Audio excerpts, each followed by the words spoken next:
ศูนย์กลางสหพันธ์กรรมบาลลาวได้จัดขบวนการย่างเพื่อสุขภาพเพื่อเฉลิมฉลองวันสร้างตั้งวันกรรมกรสากลครบรอบ139 ปีขบวนการย่างดังกล่าวได้จัดขึ้นในตอนเช้าของวันที่1 พฤษภาคม 2025ที่สวนประตูไซเข้าร่วมในพิธีมีท่านสอนไซศรีพระดลนายกรัฐมนตรี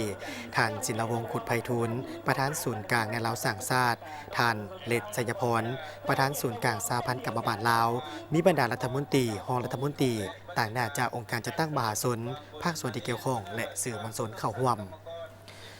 ท่านประธานศูนย์กลางสหพันธ์กรรมบาลลาวได้กล่าวว่างานในครั้งนี้นอกจากเป็นขบวนการย่างเพื่อสุขภาพแล้วยังเป็นการโฮมสุมนุมเพื่อระลึกถึงวันที่1 พฤษภาซึ่งเป็นวันที่ชนชั้นกรรมกรก็คือชาวพวกแห่งงานได้ลุกขึ้นทวงเอาสิทธิ์ของเขาเจ้ากับพวกนายทุนผู้ขูดรีดถ้าได้ยกให้เห็นถึงมูลเสื้อของชนชั้นกรรมกรนับตั้งแต่ในท้ายศตวรรษที่18หาต้นศตวรรษที่19มีหลายประเทศในยุโรปและอเมริกาได้สำเร็จการคนล่มระบอบศักดินาและสร้างตั้งระบอบนายทุนขึ้นแทนบรรดาประเทศเหล่านั้นได้ก้าวเข้าสู่การผลิตแบบอุตสาหกรรมก่อสร้างและขยายโรงจักรโรงงานขึ้นหลายแห่งจากนั้นจำนวนกรรมกรและชาวพวกแรงงานก็ได้เติบใหญ่ขยายตัวเคียงคู่ไปพร้อมกับการผลิตในสังคม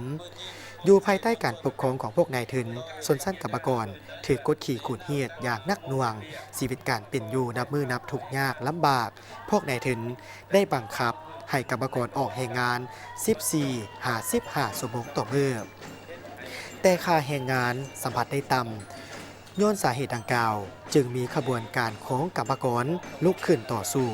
มาฮอดวันที่1 พฤษภาคม ปี 1886 ได้มีเหตุการณ์ที่มีความหมายความสำคัญทางประวัติศาสตร์ของขบวนการกรรมกรประเทศอเมริกาได้มีการเดินขบวนประท้วงใหญ่ที่สุดขบวนการดังกล่าวได้เรียกร้องเอาสิทธิ์ให้มีการออกแรงงานมื้อหนึ่ง8 ชั่วโมงในนั้น8 ชั่วโมงเฮ็ดเวียก8 ชั่วโมงพักผ่อน8 ชั่วโมงให้มีโอกาสศึกษาหำเรียน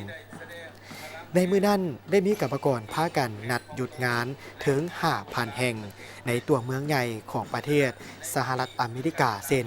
นิวยอร์กบาติมอร์วอชิงตันและอื่นๆได้ดึงดูดกรรมกรจำนวน 300,000 กว่าคนพร้อมกันแห่ประท้วงตามเส้นทางภายใต้ขบวนการ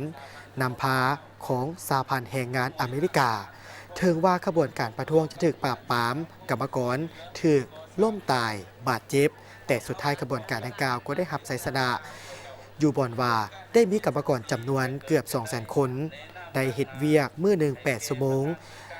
หลายกว่าหมู่แม่นกรรมกรในแขนงการก่อสร้างขบวนการต่อสู้ดังกล่าวในกองประชุมใหญ่พรรคคอมมิวนิสต์สากลครั้งที่ 2ที่ได้จัดขึ้นอยู่นครหลวงปารีสประเทศฝรั่งในวันที่14 พฤษภาคม ปี 1889 ได้มีการรับรองเอาวันที่1 พฤษภาคม ปี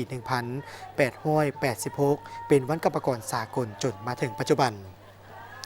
สำหรับขบวนการย่างในครั้งนี้แม่นเริ่มต้นจากสวนประตูไซ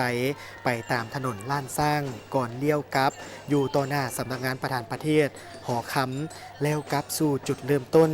กิจกรรมในครั้งนี้ได้รับความสนใจจากมวลชนอย่างหลวงหลายโดยมีผู้เข้าร่วมหลายกว่า 10,000 คน